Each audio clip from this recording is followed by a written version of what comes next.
So, hello and welcome back to the next episode of the Self-Development with Tactics podcast. And this is actually, what the fuck? This is actually the second episode of the day. So this might be a little bit shorter because the other one was pretty long. And I do have to do some other things today. So therefore, I will keep myself a little shorter than usually, I think. But I will go through a book that I've actually never quite thought about that I will go through because it is about sleep. And even though I think sleep is so important, I first of all do cut it. Quite recently, I'm just not sleeping enough. Which is something I should definitely not do because sleep is fucking important, and therefore, I think it is pretty interesting and pretty nice to see and to just be conscious about how to sleep better and what sleep or how sleep is really impacting your life and your health.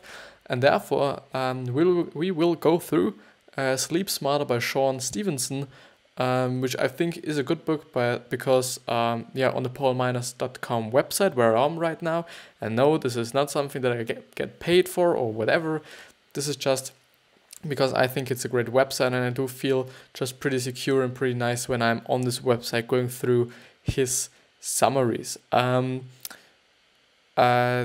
So what I want to say initially was that this book or this summary is actually rated pretty high or got viewed pretty high, and therefore I just I really hope that there is something in it. I can't pretty much how should I say? What is the word? The word? I don't know. Let's begin. So in Sleep Smarter, author Shawn Stevenson takes you through his 21 steps for getting a good night's sleep. After reading the book, you will be amazed at how much of an impact sleep has on your health and productivity. This book is a great read if you're looking to improve the quality of your sleep and general well-being.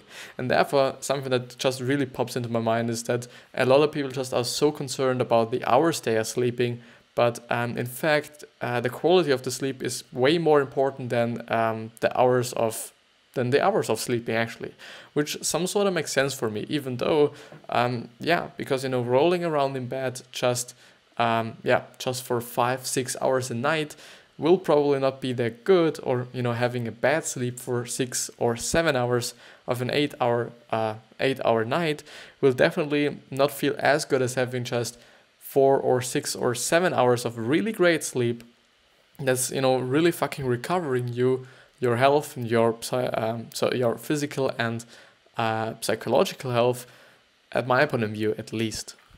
But let's go on to introduction. Who is the summary for? So Sleep Smarter by Shawn Stevenson is the ideal book for anyone looking to really take your energy and wellness to the next level and at the same time improve the quality of your sleep. Sleep Smarter is a quick and easy read packed with facts, studies and scientific insight all about getting better quality sleep. Shawn takes you through the essential components of a good night's sleep. The book also contains a few surprises about how much impact sleep has on your day-to-day health. When you improve the quality of your sleep, almost every aspect of your life improves, including, yes, you guessed it, your productivity. By the end of the book, you will definitely be settling in for a good night's sleep, and I hope so, and I do. This is actually something that I've been quite kind of getting knowledge about pretty often and pretty a lot in my life, because I always had some kind of problems with, going to bed and actually sleeping, because I don't know if it's because there's so much in my mind, especially right now, that it makes it very, very hard for me to sleep when I'm not just really fucking sleepy or tired or something else. I don't know. There could be several facts and, quite a lot of facts, but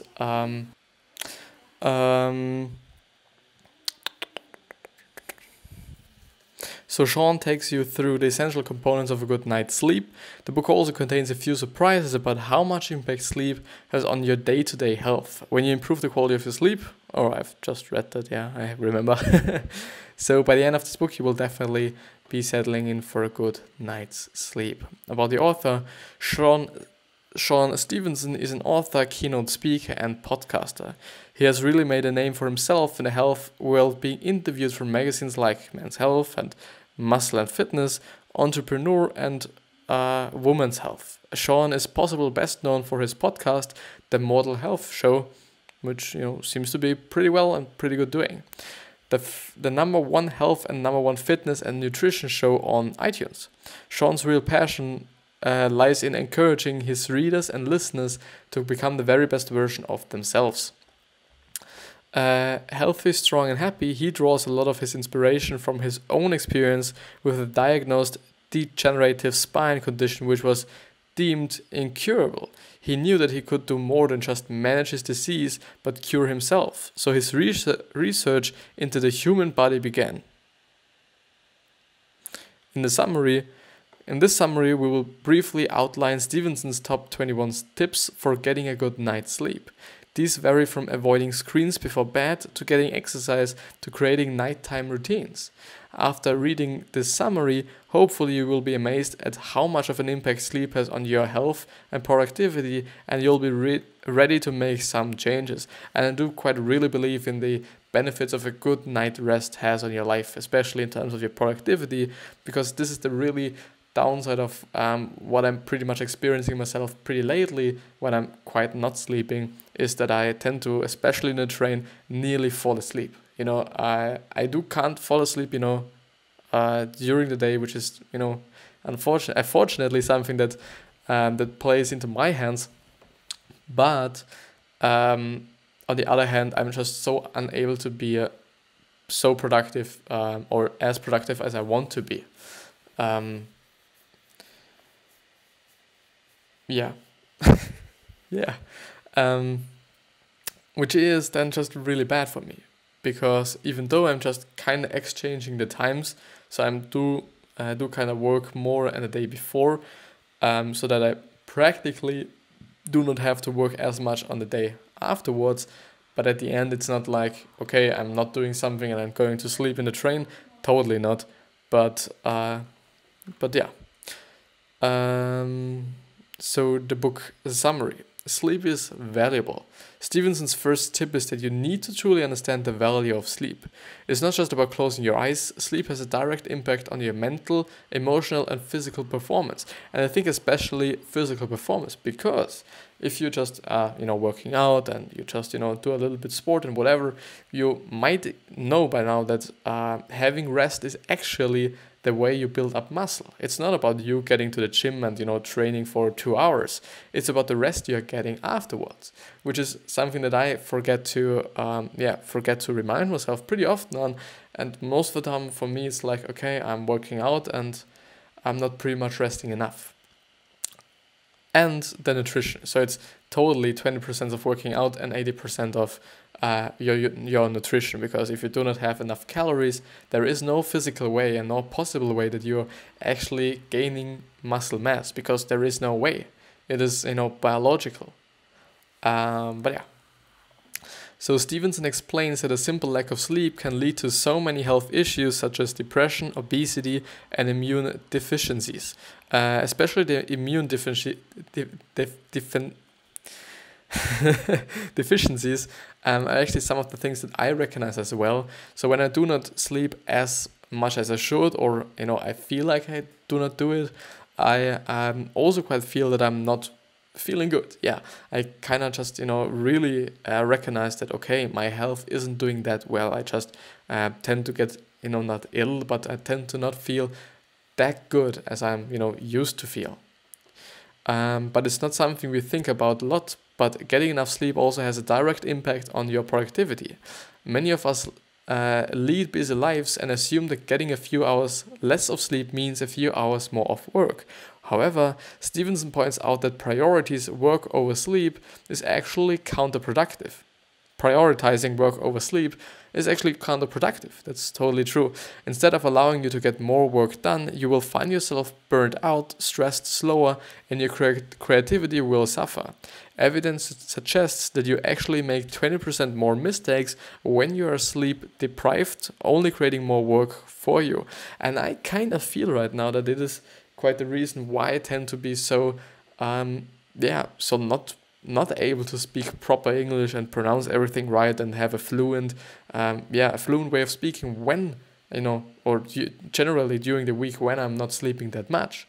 It would make sense that it would make, it would be a possible factor of a why. Stevenson gets a bit scientific and explains that sleep directly correlates to the amount of glucose in your brain. If you're not getting enough sleep, your glucose is reduced.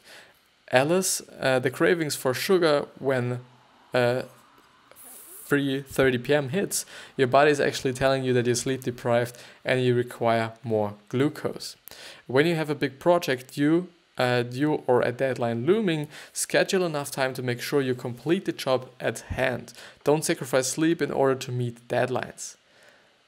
That's definitely one of the things that I should look for. And I quite feel like, okay, is there a way for me to quite be able to just manage it and feel good about it when I'm just, going to bed and having a proper amount of sleep? Because I tend to just tend to have a pattern in me that just says, okay, when I'm laid up during the week because I'm working, it is good and I feel good about it. But at the end, I'm really just tired and I may fuck my health. But my brain says and my pattern says, okay, this is something that's good. And this is definitely something that, if you have something, you should break. I'm quite thinking about how I could break it.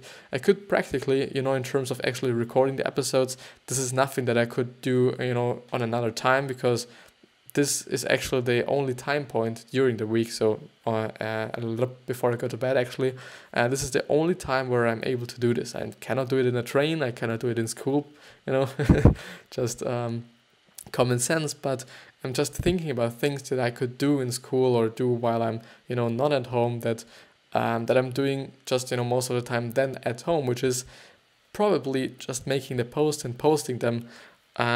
But due to the schedule that I'm having, it's, not that possible as well. Yeah, it is.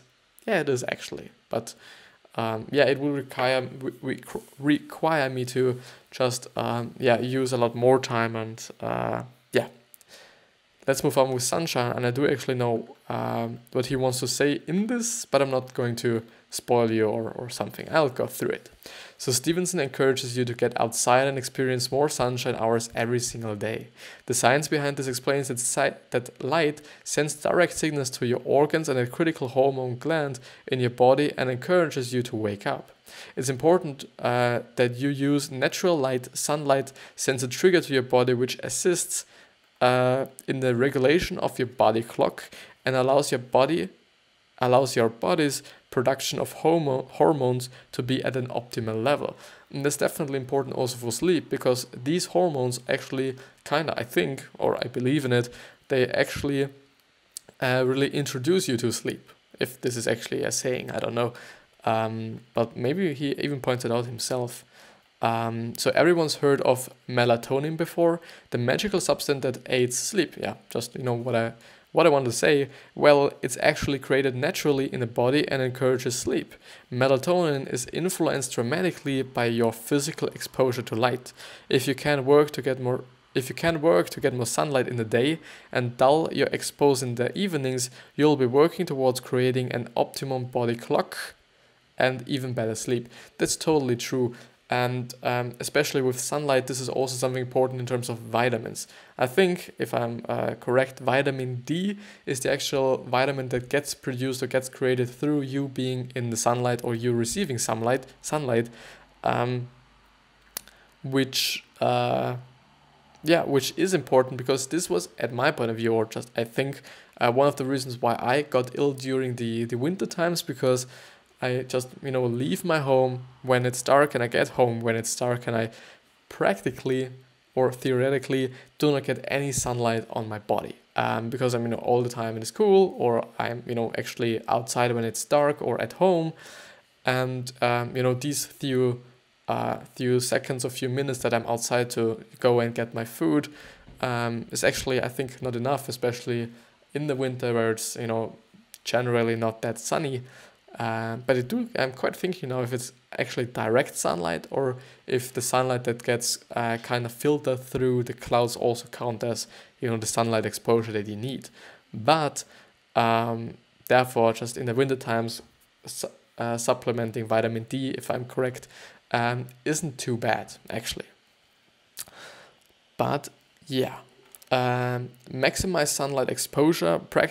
particularly between the hours of 6 and 8:30 a.m. And if you work in an office, get out during the day and go for a walk to get some natural sunlight. This wouldn't work for me actually, so between 6 and 8:30 a.m. this isn't a time I could I could go outside, because I'm actually in school, and in the winter, in the summer it's totally okay, because I'm then heading to school and I am at school and I would get some sunlight, but a general saying is that you actually need 30 minutes of sunlight each day to really... Oh my fucking god. I just had today pretty much had a stick another sheet of big paper on my wall, not on my wall but on my door, so that I can actually write something on it, and it actually fell off and it shocked me so fucking much. But the saying is that you actually need 30 minutes of sunlight each day. Period. So no screens at bedtime. This is definitely something that I couldn't do, or I do not want to do. I don't know.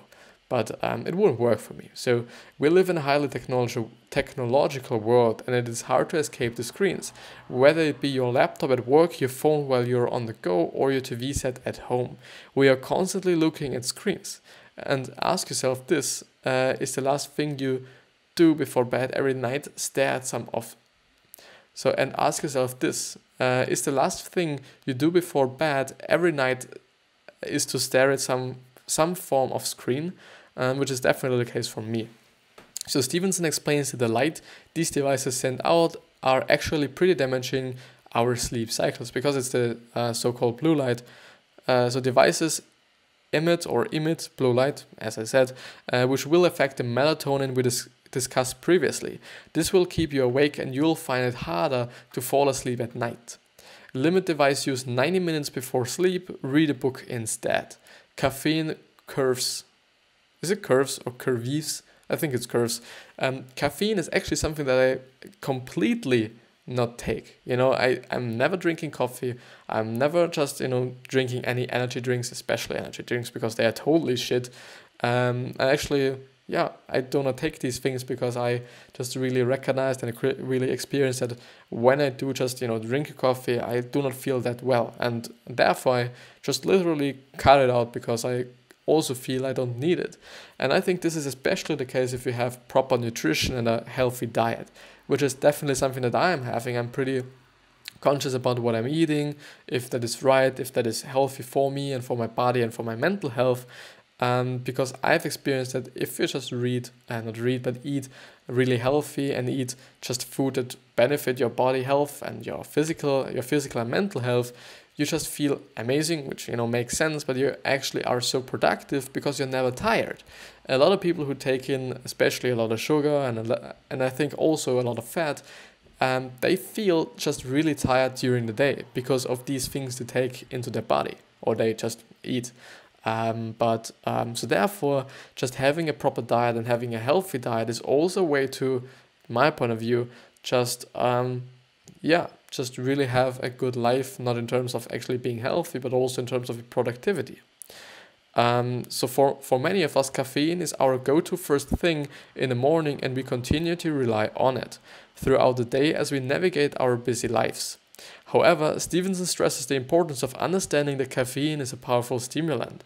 It's best used first thing in the morning and can be beneficial in promoting productivity.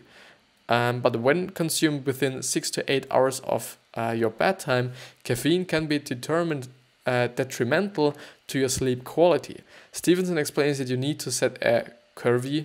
It's actually curfew. It's CURFEW. I don't know what this means, but I actually could look it up. What the fuck? It's quite funny, because in German, I think I wouldn't use it like this, but yeah. So for example, if you go to bed at 10 p.m. every evening, your last coffee should be no later than 2 p.m. It is important to note that coffee isn't... So this is definitely a rule that is, a generalization of the whole population, which means that, maybe you can't even drink coffee after 2 p.m. and you do not feel like, I'm not, getting to sleep and, that's not possible for me. But it's just something like, a rule for everyone. So This is something problematical at my point of view, to just say something like this and be like, this is the point, this is what everybody should look for, point, or period. It's important to note that coffee isn't the only source of caffeine. It can also be found in tea, chocolate, and most energy drinks. And especially tea is, I think, one of the things that a lot of people do just, miss out, because it's something that's, that's not on their list, and they also just pretty much, connect coffee with it, and I think. So sometimes even cold and flu medication will contain caffeine, which is actually one of the things that pisses me off so much. Actual medicine and actual cold and flu medication and whatever there is in general medication do contain so much of sugar, especially when you're coughing and you're just taking some syrup or some shit, or these just how they are called actually, these sweets, if you're just having a sore throat, or even if you're coughing as well, you just take them in, and you should get better through them. A lot of them just have and even consist of sugar and or just glucose syrup or all these shitty things. And I do not understand that there's nothing else but some sweeteners, or if it's artificial or natural, that they can use to actually produce these things. This is something that doesn't make any sense for me, because you're just taking in much, or even more of the things you shouldn't take in general, and it doesn't make any fucking sense for me. That even it might be one of the reasons why just they have such a big audience, or just so big, pretty much a big audience, all these pharmaceutic companies, because they're actually making the people ill. I'm not going to hopefully make you crazy or something, but I kind of feel like this is really pissing me off. So set a caffeine curfew at around 2 p.m. Caffeine has a half-life of 8 hours, which is actually, if you don't know, the half-life is, if I remember correctly, the amount of time half of this thing actually gets, sorry for that, hope you can hear me, so actually half, so it is the time that the half of this certain nutrient, or this certain, what is it called? Fuck it. This certain, thing, like it is also like oxygen and whatever. But yeah, so that the half of it gets broken down or gets away or whatever. So caffeine has a half-life of 8 hours, which means 200 milligram of caffeine becomes 100 milligram in 8 hours, and 50 milligram of caffeine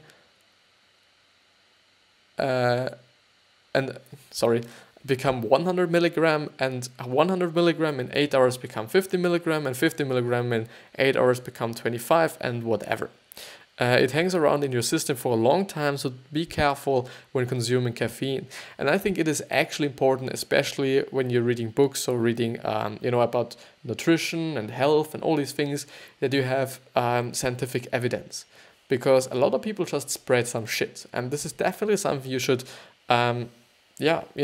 even though it's not like they're consciously doing it. A lot of people just think about something, or they believe in some things that are actually not true, and therefore actually some kind of validating for yourself and evaluating for yourself if this is something that's true or something that you should actually do or not is, at my point of view, very important, especially in this realm where a lot of people have a lot of beliefs, and there's a lot of studies, and especially also in terms of studies, do not just really believe in them, just because you read them and you definitely believe them because it's a study. You do have to be careful when reading them as well, because they do just often some kind of not manipulate, but set certain rules, or just put it in such a context that it is something good or bad, or the other way around, or vice versa. This is also something to look for. I do just have to, I'm sorry, have to write something, but I can go through it nevertheless.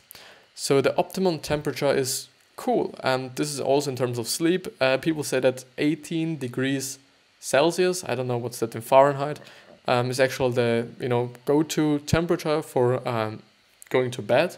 But at my point of view, this is a little bit too cold for me. So especially when it's winter, when it's summer, it's definitely a little bit nicer. But in winter, I definitely prefer to have some kind of 20 degrees or even a little bit more to have in my room, so that I'm actually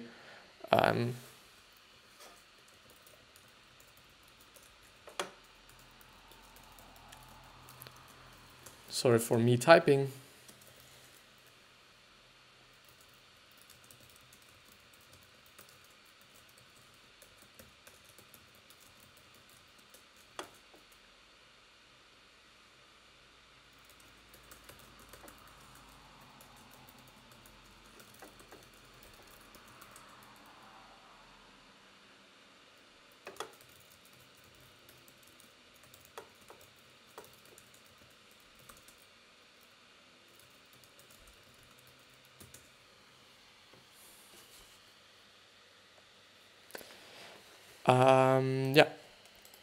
So we will discuss the optimum temperature in the next episode. I do just unfortunately have to kind of cut this episode, but I think 27 minutes is enough to get something out of it. And I think this was actually a great book, and I'm pretty fucking pumped to go through this book as well, even though in the next episode I do just have to go through something else and not like this one, which is definitely a little bit of pity when I'm actually going to, or actually discussing a book that's cool and that I'm pretty looking forward to talking about.